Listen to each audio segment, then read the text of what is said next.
اعوذ باللہ من الشیطان الرجیم بسم اللہ الرحمن الرحیم۔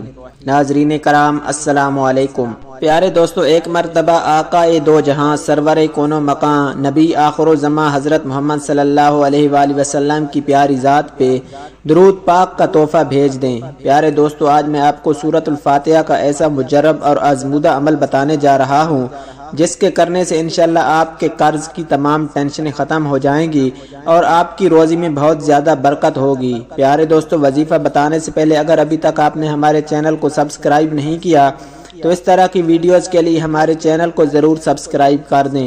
ویڈیو اچھی لگے تو ویڈیو کو لائک اور شیئر ضرور کریں اور اپنی رائے کا اظہار کامنٹ سیکشن میں ضرور کر دیا کریں۔ پیارے دوستو، وظیفہ شروع کرنے سے پہلے آپ نے 5 وقت با جماعت نماز کی پابندی لازمی کرنی ہے، اور جو میری بہنیں یہ وظیفہ اور یہ ویڈیو سن رہی ہیں انہیں گھر میں 5 وقت نماز کی پابندی لازمی کرنی ہے، پھر جا کر آپ کو یہ وظیفہ بہت زیادہ فائدہ دے گا۔ پیارے دوستو، سورۃ الفاتحہ کو ام القرآن بھی کہتے ہیں۔ اس کے ایک بار پڑھنے سے بے انتہا ثواب ملتا ہے۔ اس کی 7 آیات ہیں اور قرآن کی 7 منزلیں ہیں۔ سورۃ الفاتحہ کا ورد ہر مشکل کو آسان کرتا ہے۔ آپ نے ترکیب اس طرح کرنی ہے کہ بعد نماز عشاء پاک و صاف کپڑے پہن کر روزی کی کمی یا قرض کی ادائیگی کے لیے پڑھیں۔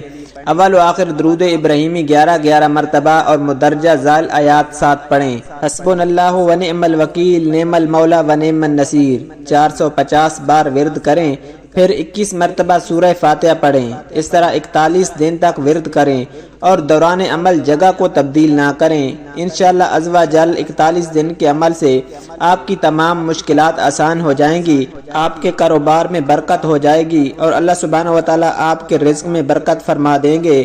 پیارے دوستو، اللہ سبحانہ و تعالی سے دعا ہے کہ اللہ سبحانہ و تعالی ہمیں 5 وقت با جماعت نماز پڑھنے کی توفیق عطا فرمائے۔ اللہ سبحانہ و تعالی ہمیں ہمیشہ اسلام پہ ثابت قدم رہنے کی توفیق عطا فرمائے۔ اللہ سبحانہ و تعالی ہمیں اپنے گناہوں پہ توبہ کرنے کی توفیق عطا فرمائے۔ پیارے دوستو، اس طرح کی ویڈیوز کے لیے ہمارے چینل کو ضرور سبسکرائب کر دیں۔ ویڈیو اچھی لگے تو ویڈیو کو لائک اور شیئر ضرور کریں اور اپنی رائے کا اظہار کامنٹ سیکشن میں ضرور کر دیا کریں۔ اللہ سبحانہ و تعالی ہم سب کا حامی و ناصر ہو۔ جزاک اللہ۔